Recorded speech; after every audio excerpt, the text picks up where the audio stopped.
Subscribe करें और bell दबाएं ताकि कोई खबर रह न जाए।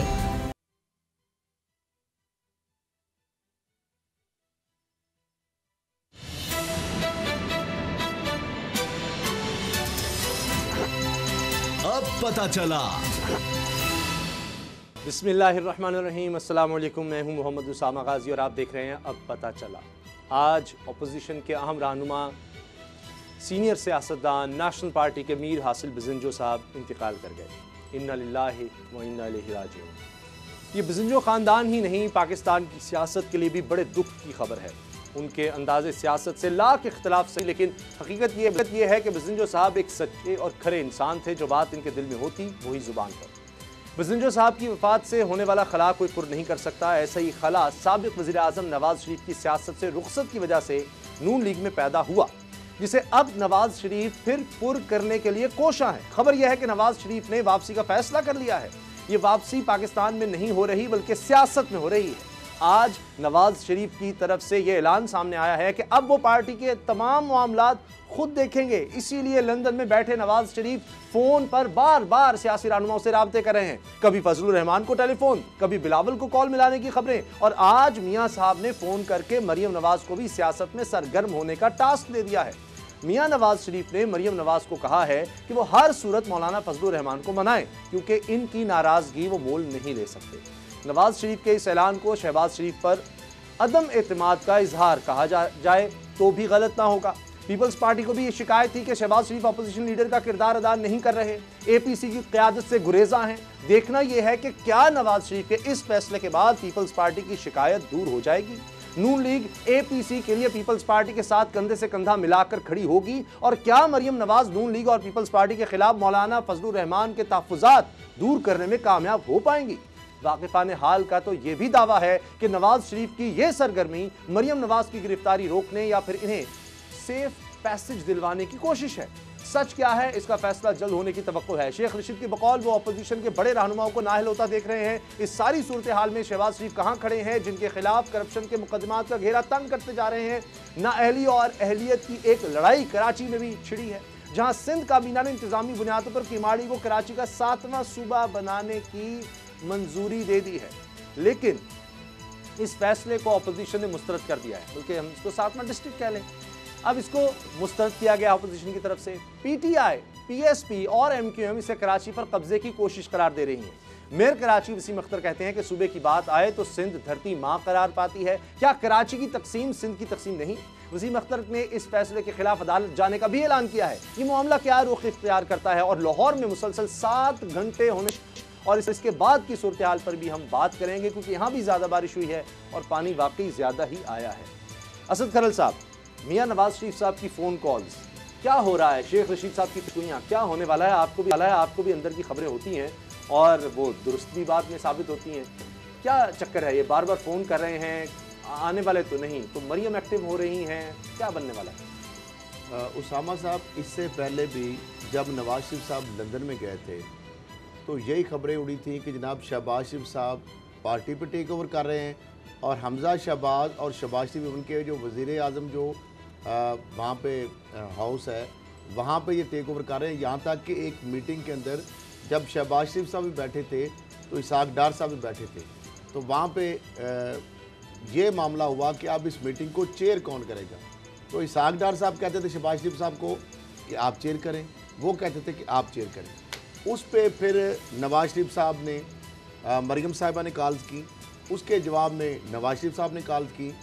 जाती उम्रा के अंदर मरियम साहिबा ने कहा कि अब ज़िला wise on behalf of Nawaz Sharif साहब, पहले नवाज शरीफ साहब जो लंदन में थे, ये जब बीमारी के पहले जब गए थे, जब वो जिला वो हो रहा था पनामा की नाअहली, और जब पीएम शिप उनसे जा रही थी, बल्कि थे उस वक्त पीएम शायद, तो वो कुछ देर के लिए बाहर जब गए, तो उस वक्त ये मामला हुआ कि उन्होंने पहले राना तनवीर जो वहाँ लंदन गए उनकी ड्यूटी लगाई कि आप मरियम को स्ट्रेंथन करें, और जो सीनियर पार्टी रहनुमा है कारकुन तंजीम जो है उनकी बागदौड़ जो है मैं उनको जानशीन मेरी बिहाफ पे वो हैं, तो उनके साथ लोगों की मीटिंग अरेंज करवाई। उसके बाद उन्होंने अजाज सादक जो स्पीकर उस वक्त कौमी असम्बली थे उनको टास्क दिया। उसके बाद परवेज़ रशीद और आसिफ करमानी को टास्क दिया। ये सारे लोगों की एफर्ट के बाद सिर्फ एक ज़िले के लोग गालिबन वो कसूर के लोग हैं, अगर मैं गलती लोगों साहब भी दोस्त कर सकते हैं, वो कसूर के वो जो उनके रुकने कौमी या सूबाई असम्बली थे या उनके तंजीमी अहदेदार थे, उनकी सिर्फ एक मीटिंग मरियम साहबा नवाज शरीफ साहब की इतने लोगों को बीच में इन्वॉल्व करके एक मीटिंग जब हुई तो उस पर शहबाज शरीफ और हमजा ने कपाते डाल दिया और उन्होंने कहा कि या फिर ये मरियम साहबा पार्टी चला ले या फिर हम चला लेते हैं।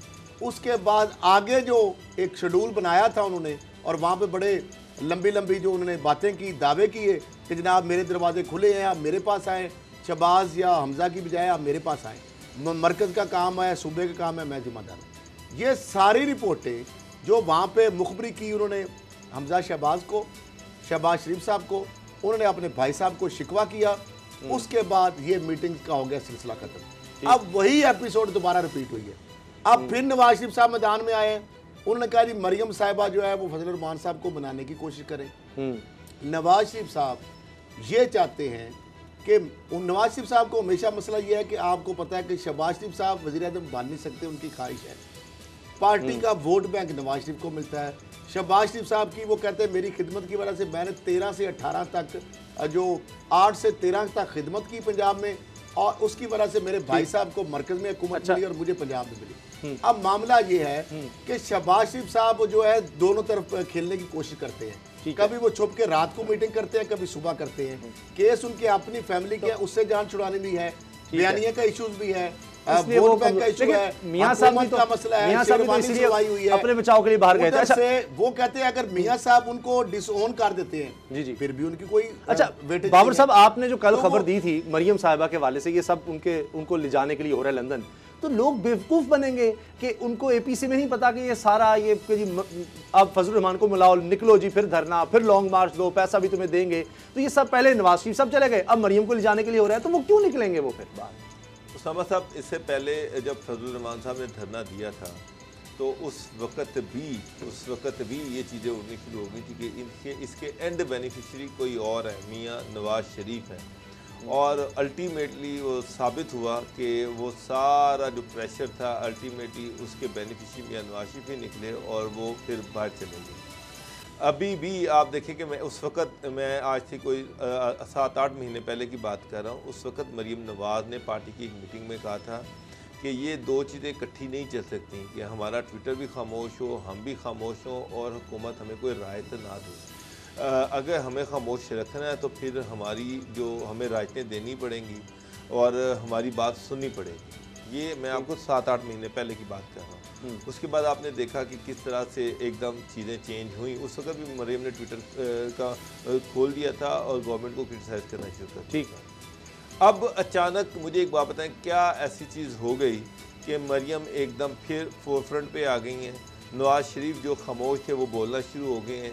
क्या ऐसी चीज़? कहीं केस तो नहीं मरियम के खिलाफ? नैब में क्यों बुलाया मरियम को? इस पर गुस्सा है? इशू ये है कि मरियम, नैब ने उनको बुलाया।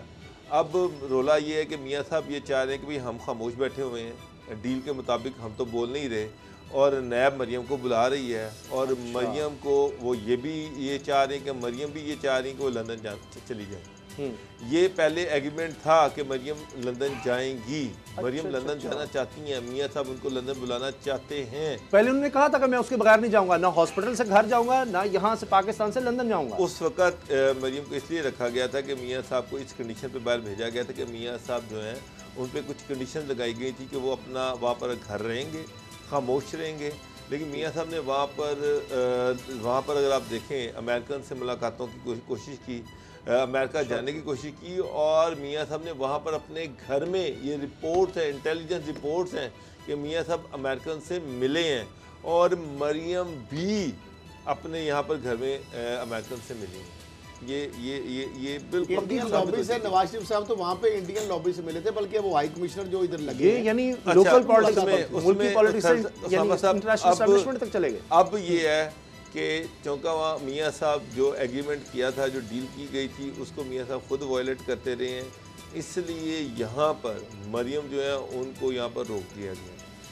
और रोक लिया गया, बल्कि उनको नैब में एक झटका भी दिया गया, नैब में बुलाया भी गया और ये तासुर दिया गया कि मियाँ साहब अगर आप अपनी हरकतों से बाज ना आए तो मरियम एक दफ़ा फिर दोबारा जेल में जा सकती हैं। अब मियाँ साहब जो बोल रहे हैं वो ये चाहते हैं कि जनाब मरियम को बाहर भेज दें, मरियम लंदन आ जाए और हम खामोश हो जाएंगे। फजलुर रहमान साहब को भी ये टास्क दिया गया कि अगर गवर्नमेंट जो है वो बाज नहीं आती, मरियम को बाहर नहीं भेजती, तो फिर उस पर प्रेशर बढ़ाया जाए। प्रेशर जो फजलुर रहमान साहब जो है वो गवर्नमेंट में प्रेशर डालें, बढ़ाएं। फजलुर रहमान साहब जो है उनको पहले भी पता था। मुझे एक बात बताया, फजलुर रहमान साहब ने इतना बड़ा लॉन्ग मार्च किया, उसकी एक्सपेंसेस किसने उठाए, उससे अखराजात किसने बर्दाश्त तो मदारिस के बच्चों से भी लिए गए मदारिस के बच्चों से 50-50 रुपए लेके इतना बड़ा काम नहीं हो सकता। करोड़ों रुपया था उसमें। नहीं सर, ये मगर 50-50 रुपए 100 रुपया लेके इतना बड़ा काम इतना करोड़ नहीं इकट्ठा होता। मदारिस के जो बच्चा मदारिस में जाते हैं वो तो इंतहाई गरीब लोग होते हैं, वो तो कुछ देने के काबिल ही नहीं होते। उनको तो ये खाना फ्री देते हैं, वहाँ पर अपने पास रखते हैं, वो बेचारे कहाँ से पैसे देंगे। यहाँ ये एक्सपेंसेस किसी और ने बर्दाश्त किए थे, उसके पीछे मियाँ नवाज शरीफ थे। मियाँ नवाज शरीफ को पता है कि किस तरह से इस तरह की जो लॉन्ग मार्च चीज़ें हैं उनको किस तरह से स्पॉन्सर किया जा सकता है, किस तरह से उसको फंड किया जा सकता है। अब वो फिर मौलाना फजलुर रहमान से चाह रहे हैं कि अगर हुकूमत मरियम को नहीं भेजती तो उसको प्रेशर बढ़ाने के लिए फजलुर रहमान साहब अपना रोल प्ले करें। तो ये जो फजलुर रहमान साहब हैं उनको पता है कि मुझे किस चीज़ के लिए इस्तेमाल किए जाने की कोशिश की जा रही है, और ये बता दें उसके लिए सिर्फ ये है कि फजलुर रहमान साहब जो है माल का रोल है।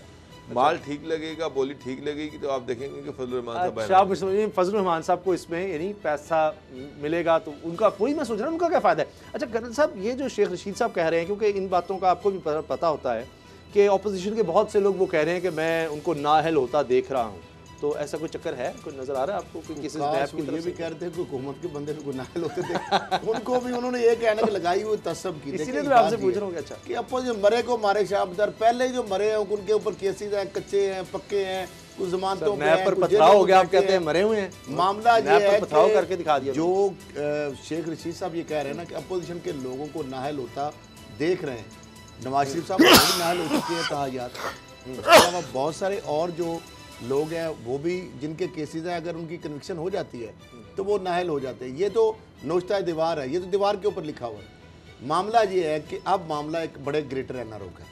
अच्छा, देखना ये है कि क्या सरदार उस्मान अहमद खान बुज़दार के लिए इमरान खान साहब एनआरओ उनको देंगे, क्या उनके लिए एनआरओ मांगेंगे, क्या उनको एनआरओ दिलवाया जाएगा, क्या वो एनआरओ मांगेंगे। मामला यहाँ पे अब ये एक बड़ा टेस्ट केस है। मौजूदा वज़ीर आज़म इमरान खान साहब के लिए टेस्ट केस है कि सरदार उस्मान अहमद खान बुज़दार जो हैं उनके बारे में अब तक जो नैब के पास चीज़ें पहुँची हैं या पहुँच रही हैं, वो मुतमईन करने में नाकाम है। वो जो उन्होंने जवाब जमा कराया है इन लेटर एंड स्पिरिट, जवाब जमा कहाँ करवाया, अभी तो जमा करवाना है। वो गा घी का सिगा सुना के आगे राग नहीं होता जिस तरह। बहरहाल वो उनको 18 अगस्त का ही था, उसमें वो कोई उसमें तो वो उन्होंने कहा मैं तैयारी करके नहीं आया, और उनसे जवाब शराब का तो मांगा ही नहीं गया। उनसे तो मांगा गया जनाब ये जरा आप बताएं ना जरा, जब आप तहसील नाज़िम नहीं थे, जब आप तहसील नाज़िम नहीं हुआ करते थे, उससे पहले आपके कितने असासे थे, फिर आप तहसील नाज़िम बने, फिर चौके छक्के जो आपने मारे, उसके बाद बीच में गैप आ गया। फिर उसके बाद जब सीएम आप बने, उसके बाद फिर आपने बॉक्सर और सिक्सर मारे, जो आपके अजीज़ो कारब जानने वाले आगे पीछे फ्रंट मैन आपके जो कारे ख़ास हैं, ये सारे बेनामीदार जो हैं एकदम ट्रांजैक्शन, ज़मीन नहीं, अकाउंट, बैंक बैलेंस, कारोबार, ये फलते फूलते जो गए, इसके बारे में ज़रा बता दें। बहुत कम सवाल अभी जो किए हैं उनको, जिनका उनका अभी मुझे टाइम दिया जाए, लिख के दिया जाए, और जिसके लिए वो रिकॉर्ड में टैंपरिंग करने की कोशिश कर रहे हैं, जो कि नाकाम साबित होगी, बल्कि कई और लोगों को इसमें फंसाएंगे और ज्यादा अपने ऊपर। आपको लगता है एनआरओ के अलावा कोई आप उनके लिए एनआरओ है वो 3 शख्सियात जो हैं उनको एनआरओ दे सकती हैं, दिला सकती हैं, वो मांग सकते हैं। अब इमरान खान साहब नैब से बात करनी पड़ेगी, क्या रूल है, मैं इससे ज्यादा नहीं कह सकता। सवाए एनआरओ के जल्दी से मुख्तसर अगली खबर है, टाइम कम रह जाएगा। बाबर साहब आप इस पर ऐड करना चाहते हैं। जो उनके प्रिंसिपल सेक्रेटरी हैं राहिल सिद्दीकी साहब, उन्होंने बहुत सारे इंकशाफात नैब में कर दिए, लेकिन इशू ये है कि उन्होंने अभी अपना रिटर्न जवाब जमा नहीं करवाया। वो सिर्फ उन्होंने डीजी नैब से मुलाकात की, 4 घंटे उनके साथ उन्होंने गपशप की, और उस गपशप में उन्होंने इंतहाई मासूमाना तरीके से उस्मान बुज़दार साहब के कहाँ कहाँ से कैसे कैसे खांचे लग रहे हैं, सारी डिटेल्स दी हैं। और वो सारी डिटेल्स राहील सिद्दीकी को शायद पता नहीं था, वो सारी रिकॉर्ड हो गई हैं, नैब के ने रिकॉर्ड की हैं सारी कुछ। अब अगर इन राइटिंग को कुछ और देते हैं, जो रिकॉर्ड में रिकॉर्ड हुई है वो कुछ और होती है, तो कल आप बेहतर जानते हैं कि उसका क्या। अच्छा सर, अगली खबर, उस्मान बुज़दार साहब के लिए क्या एनआरओ इमरान खान साहब मांगेंगे? अच्छा एक और उस्मान साहब का दिलवाएंगे, कैसे एनआरओ होगा? ये पूरी जो एक विजन है, जो एक अब आपने एजेंडा है इमरान खान साहब का, ये सारा ये देखना होगा। शेख रशीद साहब ने कहा कोई एनआरओ नहीं देंगे, लेकिन वो ऑपोजिशन के लिए, अब उस्मान बुज़दार साहब के लिए हो सकता है। अपोजिशन तो 34 सिक्कों के जरिए एनआरओ मांग लिया, पूरी कौम ने देखा जब पीपल्स पार्टी और नून लीग ने ये कहा कि ये 34 सिक्के नैब के अंदर अमेंडमेंट कर दी जाए, यानी उसका मुताबिक ये था कि जितने केसेस हैं हमें वो भी छोड़ दिया जाए, अगले पिछले केस भी छोड़ दिए जाए, पिछले भी छोड़ दिए जाए। अच्छा, हमें गिरफ्तारी जो होगी है, जो प्रेफरेंस है, जो सजाएं हैं, जो हर चीज हमारी खत्म कर दी जाए, वो नहीं हो सका। और वो एनआरओ तो बिल्ली थैले से बाहर आ गई। ठीक है, अब और वो हुकूमत नहीं मानी। ठीक है, अब देखना यह है कि उस्मान बुज़दार साहब के लिए क्या एनआरओ होगा। अच्छा, एक और उस्मान साहब का जिक्र कर लेते हैं जो मुल्जिम हैं, Usman chief financial officer Shahbaz Sharif साहब के, जो कारोबार देखते थे, सारा कुछ चलाते थे। अब वो मान रहे हैं कि उन्होंने शहबाज शरीफ खानदान के लिए मनी लॉन्ड्रिंग की, मान रहे हैं कि किस तरह से बाहर से पैसे आते थे। अच्छा, वो ये कह रहे हैं कि ये नहीं पता कि बाहर से भिजवाता कौन था, लेकिन जी हाँ, यहाँ पर आते थे पैसे, फिर वो बाहर से वाइट होकर दोबारा यहाँ पर मुआली जाते थे इन्वेस्टमेंट के नाम पर, कि बाहर से पैसे हैं, और उससे फिर फैक्ट्रियाँ लगाई गई, उस पैसे से पैसा फिर बनाया गया। तो बाबर डोगर साहब, इसके क्या असरात होंगे कि एक चीफ फाइनेंशियल ऑफिसर ने तो मान लिया कि जी मनी लॉन्ड्रिंग होती थी, मैं करता था, मैं तो ज़ाहिर एक मुलाजिम था, 90,000 रुपये 2005 में मुझे मुलाजिम रखा गया, मैंने तो वही करना था, किस तरह आ रहे थे, कहाँ से आ रहे थे, वो मुझे नहीं पता। उसामा साहब, यही सबसे बड़ा जो इशू है नैब में और जो आला अदालतें हैं उनके अंदर, सबसे बड़ा जो इख्तिलाफ राय आता है वो इसी चीज़ पे आता है। ये मनी लॉन्ड्रिंग का केस है।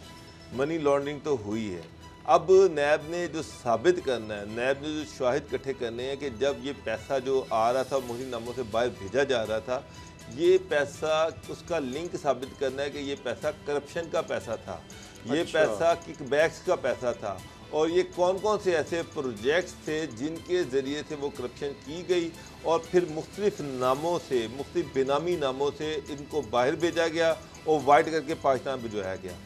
असल होता ये कि नैब मनी लॉन्ड्रिंग का केस बनाती है और ये कह देती है कि ये सारा करप्शन का पैसा था, ये मफरूज़े पे वो कर देती है। जब आला अदलिया में ये केस आता है तो आला अदलिया कहती है कि ये तो सिंपली मनी लॉन्ड्रिंग का केस है, आपने इस्टेब्लिश ये करना है कि ये जो अरबों रुपया बाहर भेजा गया, ये करप्शन कहाँ से हुई, कौन से एविडेंसेस है जिससे साबित होता है कि ये पैसा जो है ये मोटरवे का है, या ये पैसा जो है रिंग रोड का है, या ये पैसा जो है ये मेट्रो का है, या ये पैसा ऑरेंज लाइन से करप्शन में कमाया गया है। ये जो अब उस्मान जो है वो CFO था, सारी मनी लॉन्ड्रिंग उसके ज़रिए से होती थी, जितने बेनामी दार थे जिनके ज़रिए से पैसा बाहर भेजा जाता था, ये उन सब का हेड था।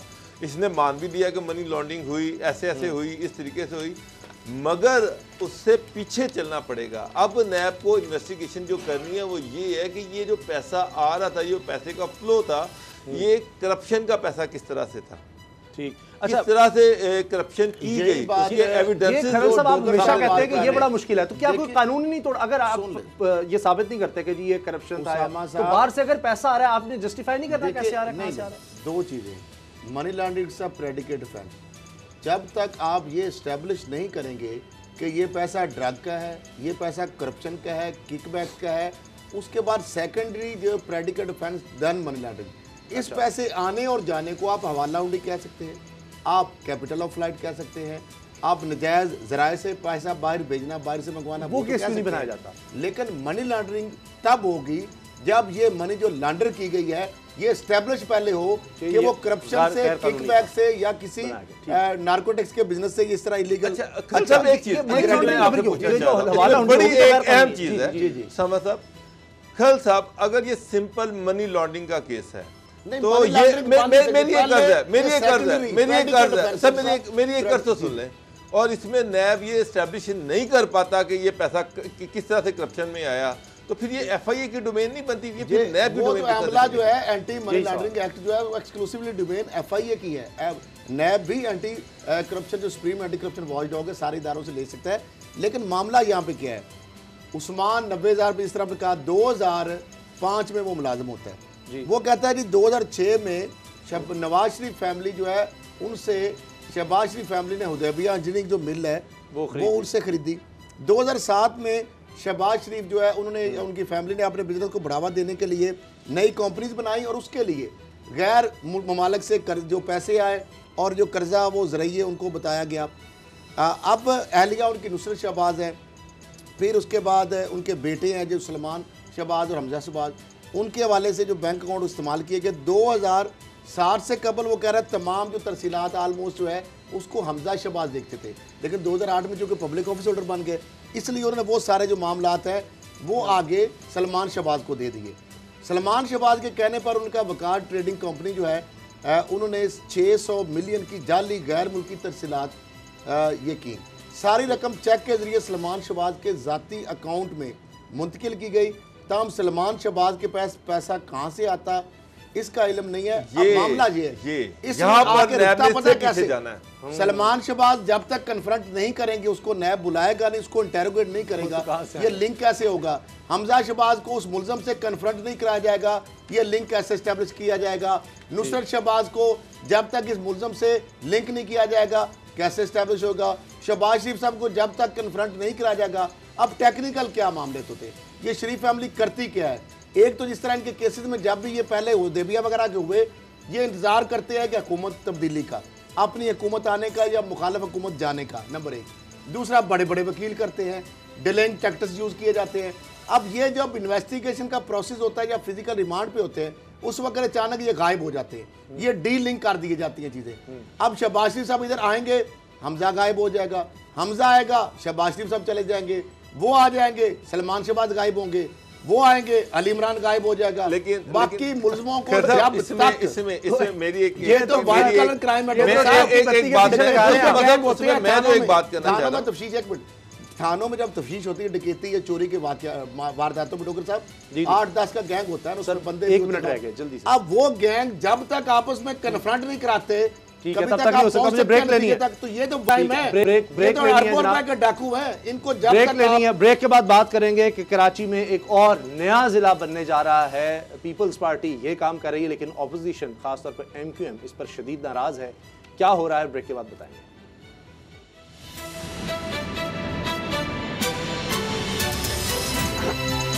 अब पता चला।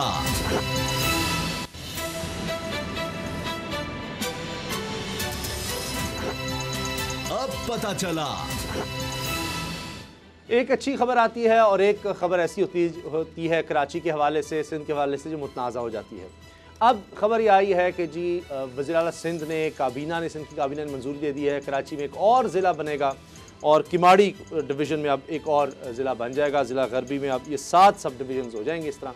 तो अब इसके बाद अच्छी खबर का जिक्र कर लें तो यह है कि आखिरकार, यह पता नहीं कि कल कुछ और हो जाए, लेकिन विफाक और सिंध हुकूमत के दरमियान इत्तफाक हुआ है कि 6 मामलात में दोनों मिलकर चलेंगे। हलीम आदिल शेख साहब हमारे साथ है, तहरीक इंसाफ के सीनियर रहनुमा। हलीम आदिल शेख साहब, ये सिंध में एतराज़ क्या है? अगर एक और ज़िला बन रहा है कराची में, तो इससे एडमिनिस्ट्रेशन बेहतर नहीं हो जाएगी? MQM ने भी बड़ा एतराज़ किया इस पर। देखिए, नियतों पे डिपेंड करता है कि असल ये ऐसा कुछ हो क्यों रहा है। तो ये जो है ये पॉलिटिकली मोटिवेटेड एक मूव है कि जैसे इन्होंने पहले ज़िला मलीर बनाया था, वो अपने ज़ाती फ़ायदे के लिए, अपने सियासी फ़ायदे के लिए उन्होंने बनाया था, और इस किस्म के डिफरेंट मूव चलाते रहते हैं। और ये कराची के इन्होंने, मैं कहता हूँ ना, टुकड़े टुकड़े कर दिए हैं, 7 टुकड़े हो चुके हैं। बड़े शहरों के साथ ये अशर नहीं होता है। हम समझ सकते हैं एक मेट्रोपॉलिटन सिटी होनी चाहिए और उसका एक बाइख्तियार मेयर होना चाहिए और इस शहर के पास पूरे मतलब वसाइल होने चाहिए, तभी देखिए कराची चलेगा तो पाकिस्तान चलेगा, कराची चलेगा तो सुबह सिंध चलेगा। अब ये किमाड़ी जिला चूँकि वहाँ इनकी एक MNA की सीट है, उसके लिए ये सारे एक और DMC हम बना लेंगे। तो मतलब क्या दोहरा मयार क्यों है? हम सिंध के नए सूबे के हम हक में नहीं है। हम समझ सकते हैं कि ये इससे कौमी यकजहती खतरे में पड़ सकती है। सिंध को ये कहते हैं कि जी इल्ज़ाम हम पे लगा रहे थे कि ये PTI सिंध तोड़ रही है, तोड़ रही है, तोड़ रही है, धरती माँ के साथ ये हो रहा है, धरती माँ के साथ ये हो रहा है। इन्होंने कराची को तोड़ दिया और उसके बाद एक साउथ, एक छोटा जिला है हमारा साउथ, उसका नाम कराची रखना चाह रहे हैं। मतलब कराची को सुकेड़ सुकेड़ सुकेड़ के एक जिले तक कराची को, मतलब एक तजवीज क्या है वज़ीर आला साहब की कि कराची के जिला साउथ को कराची कह दिया जाए और पूरा कराची अलग हो जाए, ताकि कराची की एक जो हैसियत है, कराची की एक शनाख्त है, वो खत्म कर दिया आहिस्ता आहिस्ता। ये कराची दुश्मनी है, इसलिए कि कराची से इन्हें मैंडेट मिलता नहीं है, इन्हें वोट मिलता नहीं है। ये कराची की अपने हिसाब से केक की तरह इधर से उधर से काट के अपनी मर्जी का पीस निकाल लेते हैं और उसके अंदर फिर अपना वोट बैंक पैदा कर लेते हैं। लेकिन वो तो कह रहे हैं कि हम वाहिद हुकूमत हैं जिन्होंने मौका दिया बल्दियाती हुकूमत को। वो तो शायद बल्दियाती निज़ाम को बेहतर बनाना चाह रहे हैं। वो कह रहे हैं अब उसकी मुद्दत ख़त्म हो गई तो इंतज़ामी तौर पर हम इसको कराची को जैसे बेहतर कर लेंगे, शायद इसके बाद वो ऐसा कोई कंट्रोल कर ले। जिस तरह उन्होंने कहा NDMA की ज़रूरत नहीं, आप हमारे हवाले करें, वो तो पैसे तो उनको भी जाते हैं, FWO को आगे से दे रहे हैं, तो हमारे हवाले करें। तो वो अब ये चाह रहे हैं कि मौका हमें मिला है तो हम इसको कोई एडमिनिस्ट्रेटिवली बेहतर कर लें शायद। या आपको लगता है कि ये वोटिंग के चक्कर में कराची पर इस तरह कोई जुल्म अगर वो करेंगे तो कराची से फिर और वोट नहीं मिलेगा उनको, तो क्या हासिल होगा फिर उनको? देखिए, वोट के लिए अगर कर रहे होते तो इसको एडमिनिस्ट्रेटिवली कर रहे होते, को ये तो सियासी तौर पर हिस्से बकरे करके कि वो क्या कहते हैं, ज्योग्राफिया, केमिस्ट्री, फिजिक्स लगा के इसके ऊपर कि जी कहाँ से कैसे तोड़ ताड़ के आप आइए ना जरा मदीर को किस तरीके से बनाया हुआ है, एक तरफ कराची एयरपोर्ट और एक पता नहीं क्या, मतलब अपनी मर्जी से। देखिए ऐसी चीजें चलती नहीं और कराची में ये नफरत का बीज बो रहे हैं। मैं समझता हूँ कि ये सिंध को, हम कोई नहीं इसकी सिंध के, तो बार बार हम कहते हैं, लेकिन ये खुद नफरतों का बीज बोकर, ये सिंध कार्ड खेलकर, ये सिंध में एक मैसेज देकर, मतलब कहते हैं कि एक उनकी परसों उन्होंने प्रेस कॉन्फ्रेंस की कि मैं जो ही गया लोग सैलाब में डूबे हुए थे, मैंने कहा सिंध तोड़ना चाहते हो, टूटेगा आप क्या करोगे। मतलब कौन सिंध तोड़ रहा था, कौन कराची पे कंट्रोल कर रहा था, कौन एडमिनिस्ट्रेटिव इनकी पावर्स, कुछ नहीं हो रहा था। हमने तो कमेटी के जरिए कराची को मदद करना चाहिए और हम कर रहे हैं। मैं समझता हूँ अच्छे माहौल को खराब करने के लिए आज काबीना में ये हुआ है और मुझे मालूम है पीपल्स पार्टी में दो डिफरेंट सोचें चल रही हैं, 2-3 डिफरेंट ग्रुप्स हैं। एक ग्रुप इस फेवर में था कि कराची की तरक्की हो जाए फेडरल गवर्नमेंट की कोऑर्डिनेशन से, दूसरा ग्रुप ने कहा कि जी ये नहीं होना चाहिए, अगर ये हो गया तो पीटीआई को बेनिफिट हो जाएगा। अरे भाई, पगड़ी आप पहन लो, रैंक आप लगा लो, नाम आप ले लो, क्रेडिट आप ले लो, इस कराची को बचा लो। कराची चलेगा तो मुल्क चलेगा, कराची चलेगा तो इकोनॉमी चलेगी, कराची चलेगा तो हमारी सिक्योरिटी। मादल शेख साहब, अगर कराची चलेगा, कराची में ट्रांसपेरेंसी आएगी, शफाफियत आएगी, तो फिर आसिफ जरदारी की शुगर मिलें कैसे चलेंगी, ओमनी ग्रुप की मनी जो फेक अकाउंट्स हैं वो कैसे चलेंगे, बिलावल हाउस कैसे चलेगा, जरदारी हाउस कैसे चलेंगे, अदी फरियाल तालपुर के घर और उनके कारोबार वो कैसे चलेंगे? वो तो नहीं चल सकते। उसके लिए आपको KMC को तोड़ना पड़ेगा, आपको MDA बनाना पड़ेगा, आपको KDA बनाना पड़ेगा, आपको SBCA बनाना पड़ेगा। सिंध बिल्डिंग मंजूर कादिर काका जो पैदा हुए, आपको पता है 50 अरब लूट के ले गया, वो किसके बंदे थे? वो फिशरीज डिपार्टमेंट का देख ले। तो मामला ये है कि ये सारी चीजें वो करेंगे। अब वो जिस तरह आपने कहा कि उनका कराची एक ही रह गया ना, वो डिस्ट्रिक्ट जहां से MNA है, तो यही सवाल, तो वही कराची है ना। अच्छा, तो वो तो उसको प्रमोट करेंगे। हलीम साहब, आपकी इजाजत से ये जो खरल साहब का सवाल है, ये मैं चाह रहा हूँ इकबाल मोहम्मद खान साहब जो मैं ज्वाइन किया MQM के रहनुमा मेंबर कौमी असम्बली। इकबाल मोहम्मद खान साहब, ये जो खरल साहब ने बात कही, आप इससे किस हद तक मुत्तफिक हैं कि ये पीपल्स पार्टी ने अपने फायदे के लिए सिर्फ ये किया है, या आप समझते हैं कि इसमें एडमिनिस्ट्रेटिवली कोई तो फायदा होगा? जी इकबाल मोहम्मद खान साहब, ये बताएं कि ये जो 7वां जिला बनाने की बात की जा रही है कराची में, इसकी मंजूरी दे दी गई है, MQM को इस पर क्या एतराज है? देखिए, बात यह है कि बगैर किसी के कोई प्लानिंग के, बगैर उसके आप उठा के किनारी जिला बनाने के लिए आप एकदम से वो कर दें।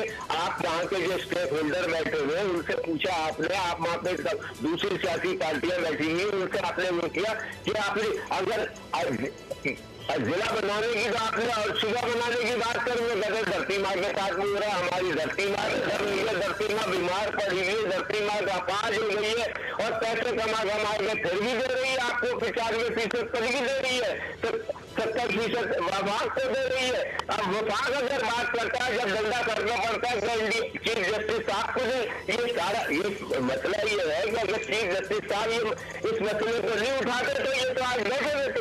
आज इनसे ये पूछा जाए कि आज ये सारी आज जिला बनाने की जो 2 लाख तरफ से करते हैं ना ये, और उसको किस हिसाब से बनाया जा रहा है, उसकी आबादी के हिसाब से बनाया जा रहा है, उनके आवाम के वहां के लोगों के मसाइल पूछे उससे आपके साथ अलीमाजिद शेख बैठे हुए, इससे पूछ लें आप कि इनका हल्का जो है उसको हालत देखे जाके। और इस वक्त किमाली की बात करें, मैं दावे से कहता हूँ कि चीफ मिनिस्टर साहब और आपका कैमरा मैन को लेकर जाए या किमाली हाउस तक चले जाए, अगर 2 घंटे में वापस आ जाए करा के अपने सीएम में लाओ तो जो मर्जियां कहते हैं। अच्छा, वो हालत है जिसकी आपने कोई इंफ्रास्ट्रक्चर बनाया, आपने कोई प्लानिंग बनाई है कि देखिए अगर कोई जिला ये कुछ बनाना होता है तो उसकी बाकायदा प्लानिंग की जाती है कि स्कूल भी होंगे, पानी का निजाम भी होगा, सीवरेज भी होगा, तमाम चीजें होंगी।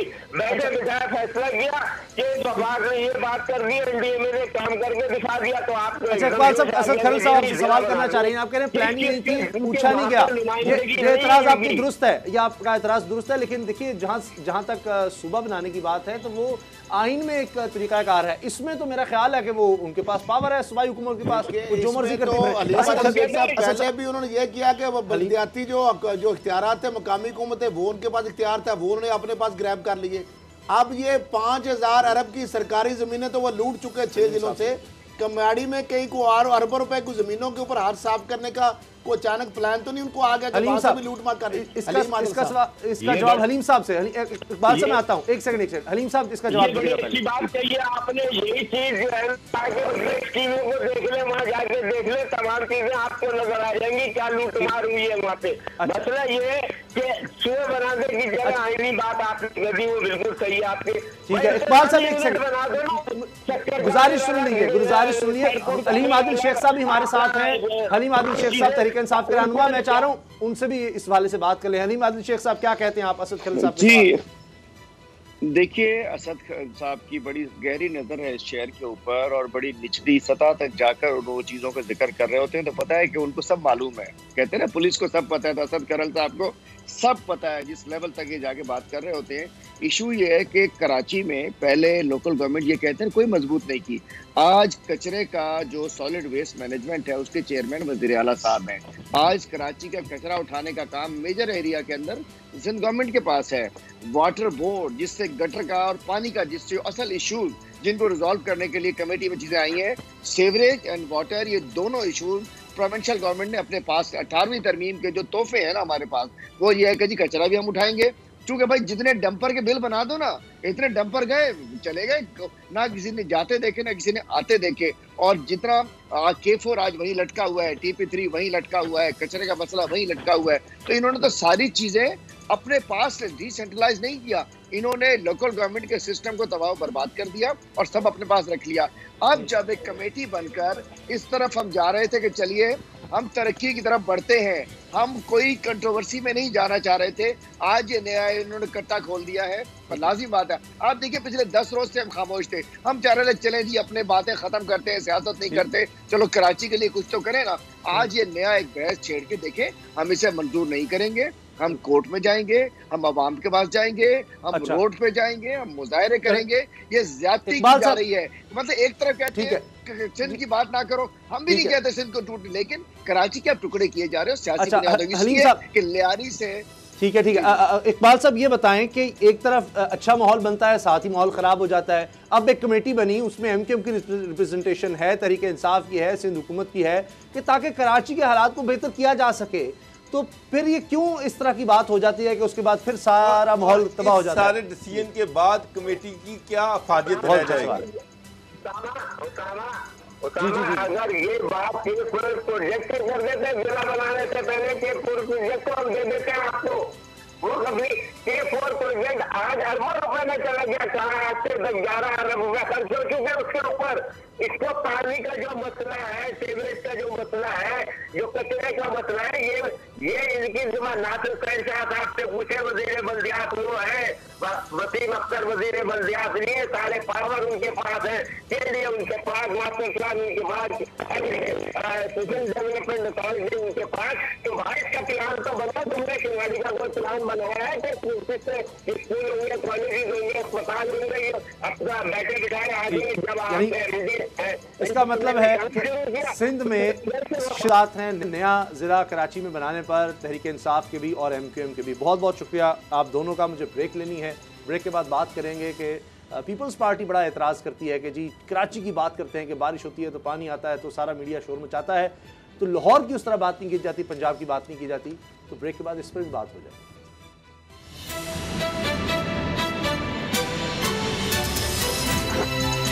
अब पता चला।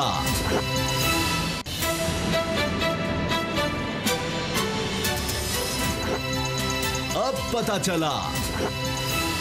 लाहौर में कई घंटे तक मुसलसल बारिश के बाद बहुत ज़्यादा पानी खड़ा हो गया, बिजली भी चली गई और फिर कराची में भी यही सिलसिला जब होता है तो कहा जाता है जी कराची की बहुत ज़्यादा बात की जाती है, लाहौर की नहीं। हमारे साथ हैं वाइस चेयरमैन वासा शेख इम्तियाज़ महमूद साहब। शेख साहब, ये क्या वजह है कि हमने देखा, बड़ी पब्लिसिटी भी देखी इसकी कि लाहौर में निज़ाम लाया जा रहा है पानी को स्टोर करने का भी, जब बारिश का पानी स्टोर किया जाए, लेकिन उसके बावजूद इतना पानी खड़ा हो गया इलाके में, मुख्तलिफ इलाकों में, कि मोटरसाइकिल गाड़ी चल ही नहीं पा रही, लोग बड़े सख्त परेशान हुए कि बिजली भी फिर चली गई। क्यों ऐसा है? पहली बात तो ये कि स्टोर जो पानी हम स्टोर करने का जो कर रहे हैं स्टॉर्म वाटर को, वो अभी सिर्फ पहला प्रोजेक्ट हुआ, वो पायलट प्रोजेक्ट है। 21 प्रोजेक्ट हमारे और हैं। इसके अलावा जो हमारे गंदे नाले हैं उनके नीचे भी हम टनल बोरिंग के मंसूबे बना रहे हैं ताकि ये जो नाले हैं अंडरग्राउंड चले जाएं और इसके ऊपर जो है वो स्टॉर्म वाटर जो है वो स्टोर किया जाए। हमारा ये जो प्लान है कि जो ड्रेन वाटर है या वेस्ट वाटर है उसको अलग कर दिया जाए और स्टॉर्म वाटर को अलग कर दिया जाए।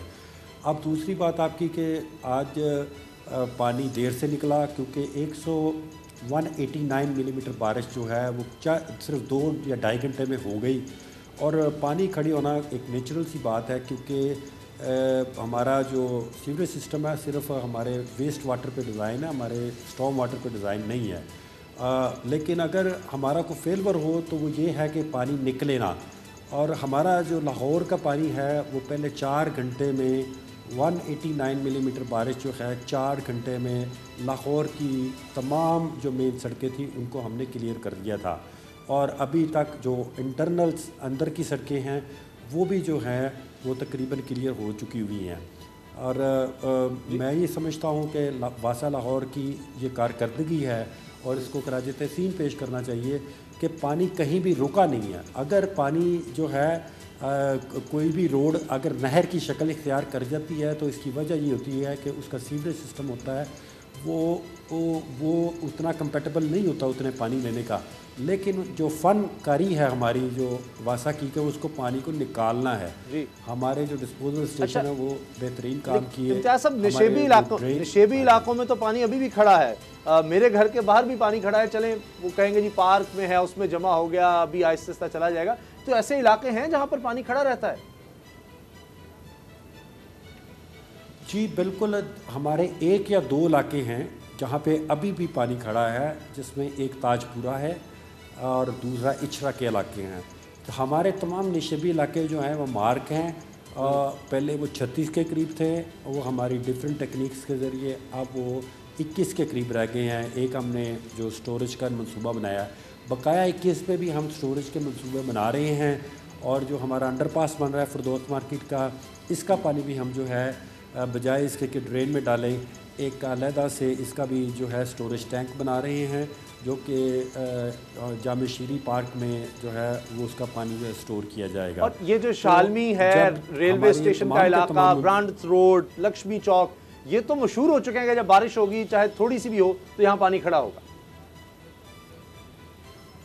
नहीं जी नहीं, लक्ष्मी चौक तो एक मिसाल है कि वहाँ पे बूटों के साथ शूटिंग हुआ करती थी। लक्ष्मी चौक जो है पहले 2 घंटे में क्लियर था, जो कि कभी भी नहीं हुआ कि 189 बारिश पे 6-6 दिन पानी वहाँ पे खड़ा रहता था।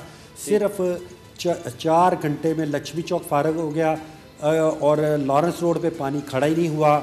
इसी तरह जीपीओ चौक पानी बिल्कुल नहीं खड़ा हुआ।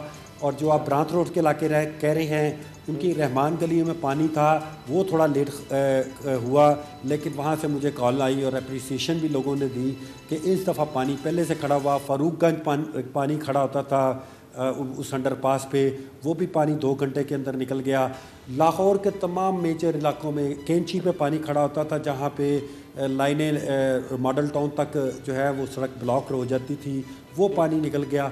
मैं समझता हूँ कि ओवरऑल वासा की कारकर्दगी, वासा को फंड मिलते हैं, ये सीजनल जो हर दफ़ा पता होता है कि मूनसून आना है, बारिशें आनी है, सब पता होता है। पहले नहीं नेशनल डिजास्टर मैनेजमेंट सेल भी बताता है, महकमा मौसमियात भी बताता है, आपको भी पता है केस हिस्ट्री है वासा को।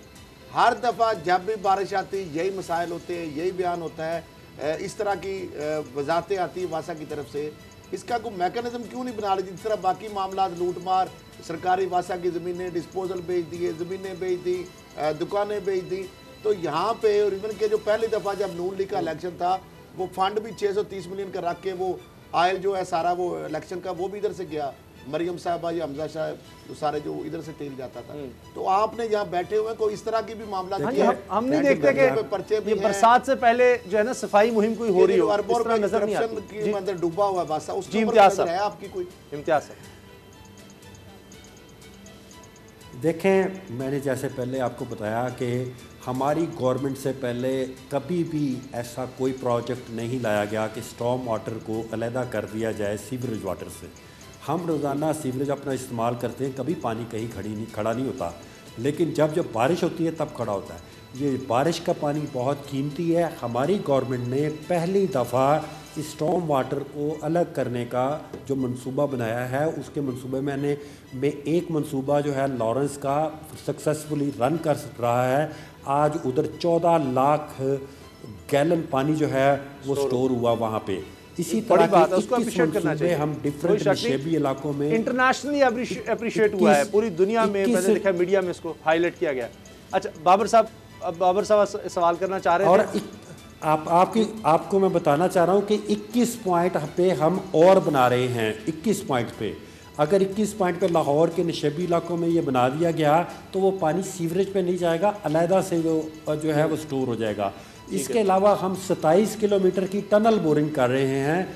अंडरग्राउंड जो नाले हैं वो अंडरग्राउंड लेके जा रहे हैं, वो टनल के अंदर, और ये जो नाले हैं वो खाली हो जाएंगे और ये फिर स्टॉर्म वाटर के लिए यूज़ होंगे, जिसमें मछलियाँ छोड़ सकते हैं, जिसमें बोटिंग कर सकते हैं। तो हमारी हुकूमत ने क्लियर कट एक मंसूबा जो है वो बना दिया हुआ है और उस पर अमल दरामद भी है, वो शुरू हो चुका हुआ है। आपके सामने है ये जो एक टैंक का मंसूबा जो है सक्सेसफुली रन हो गया है। 3 टैंकों का मंसूबा जो है वो और शुरू होने वाला है। अच्छी बात है, मैंने इसलिए शुरू में उसका जिक्र कर दिया कि जिसको दुनिया एक चीज जो आपने नाम में बात की कि वहाँ पर आपने पानी का स्टोरेज बनाया, वहाँ पर एक जो टेक्निकल लोग हैं वो ये कहते हैं कि वहाँ पर सीपेज नहीं है। वो पानी जो है वो स्टोर तो किया जा सकता है लेकिन उसकी सीपेज होनी चाहिए ताकि अंडरग्राउंड वाटर टेबल जो है ऊपर आए। तो टेक्निकली इस पे एतराज़ उठाया जाता है कि ये कंक्रीट का बना हुआ है और इसमें आइंदा जो आप प्रोजेक्ट बनाएं उसमें कोई सीपेज का भी सिस्टम रखना चाहिए। जो पानी स्टोर हो रहा है वो अल्टीमेटली उसका जो उसको चाहिए कि वो सीप होके जाए और अंडरग्राउंड वाटर टेबल को ऊपर करे। ये जिसने भी आपको बताया ये बिल्कुल गलत बनाया। ये कंक्रीट का ज़रूर है, ये 14 लाख गैलन कंक्रीट का है।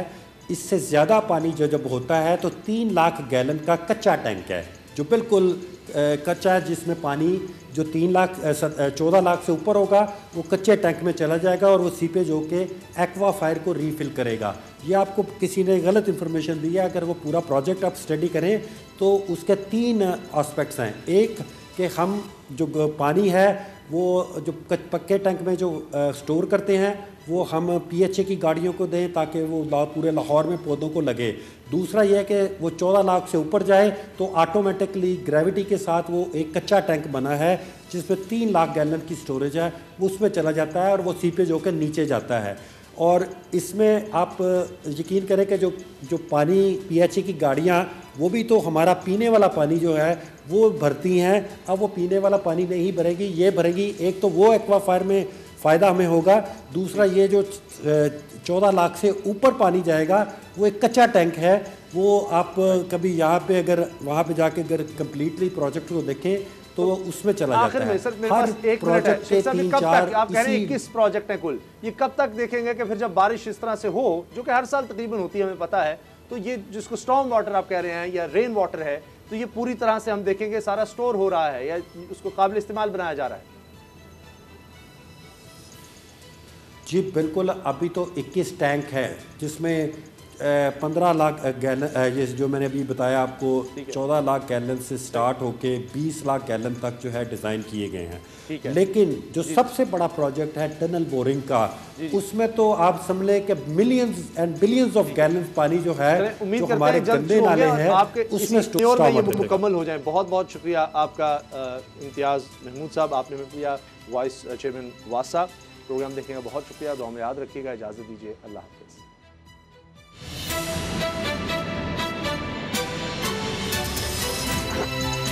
अब पता चला। सब्सक्राइब करें और बेल दबाएं ताकि कोई खबर रह न जाए।